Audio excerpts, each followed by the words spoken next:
चलिए तो कुड और वुड पे चलते हैं।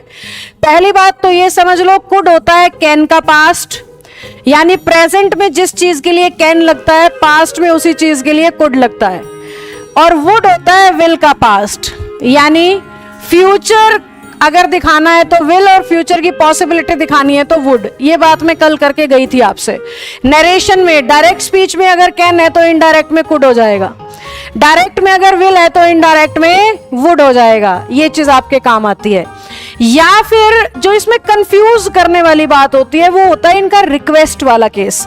कुड और वुड दोनों ही शब्द रिक्वेस्ट करने के लिए इंग्लिश में इस्तेमाल होते हैं। आपने लोगों के मुंह से सुना होगा could you please do it, would you please help me. अब कुड और वुड दोनों लग जाते हैं। तो अगर बच्चे को चूज करना है तो कैसे चूज करे? इंग्लिश कह रही है जब भी आपकी रिक्वेस्ट पोलाइट हो, यानी आप बड़ी विनम्रता से कोई बड़ी सी चीज बड़े प्यार से मांग रहे हो तो आप कुड लगा देना। अगर आप कोई बहुत ही बड़ी चीज बहुत ही ज्यादा प्यार से मांग रहे हो,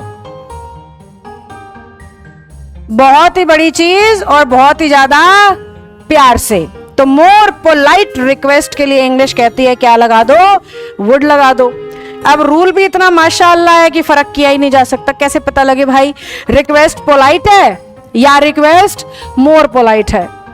तो इस बात को पता लगाने के लिए दो बातें होती हैं। पहली बात तो ऐसा कहा जाता है, ये नियम नहीं है, बस अनुभव से क्वेश्चंस देख के एक्सपीरियंस से बता रही हूं। जहां पे वो कोई छोटी छोटी सी मदद मांग रहा हो, किसी छोटे से काम के लिए पानी मांग रहा है, पेंसिल मांग रहा है, पेन मांग रहा है, उधार में बाइक मांग रहा है, छोटी छोटी चीजें, तो इंग्लिश कहती है कुड को प्रेफर कर लो। वो आपसे आपकी संपत्ति में हिस्सा मांग रहा है ना, आपके हिस्से का आपके प्लेट में खाना है, उसी में वो टूटना चाहता है, तू मत खा मैं खाऊंगा प्लीज। अब वो कितना भी प्लीज लगा ले, वो चीज है तो फिलहाल के लिए बड़ी। तो वुड के केस में ऐसा माना गया है कि जब कोई बड़ी चीज मांगने की तरफ इशारा दिखे तो वुड, छोटी सी कोई रिक्वेस्ट कर रहे हो तो कुड, या फिर एक शॉर्टकट भी होता है। ये जो प्लीज शब्द होता है ना, ये कुड के साथ ज्यादा सही मानते हैं, वुड के साथ नहीं। तो अगर सेंटेंस में प्लीज इस्तेमाल कर रखा है तो हम ये मान लेंगे कि कुड और वुड में से ज्यादा बेहतर यहां पे कौन सा है? कुड है। या फिर वुड के कुछ फ्रेजेस होते हैं अगर आपने सुने हो, जैसे कि वुड दैट एक फ्रेज है, वुड लाइक टू एक फ्रेज है, वुड यू माइंड एक फ्रेज है, वुड बेटर एक फ्रेज है, वुड रेदर एक फ्रेज है, और वुड सूनर भी एक फ्रेज है। अगर एग्जामिनर ने इनमें से कुछ भी हिंट हमें दे रखा है, यानी हमें पक्का क्या चुनना है? वुड चुनना है। देखो बच्चों, एक सिंपल सी बात है, मीनिंग तो यही है, पोलाइट रिक्वेस्ट, मोर पोलाइट रिक्वेस्ट। अब जो बच्चे फर्क ना कर पाए उनके लिए ये शॉर्टकट्स बता रही हूं।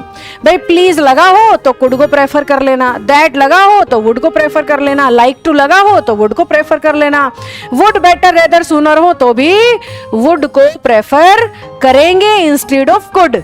या फिर आखिरी रामबाण इलाज, पेपर में दोनों में से कोई एक ही आएगा ऑप्शन में, ऐसा मान लो।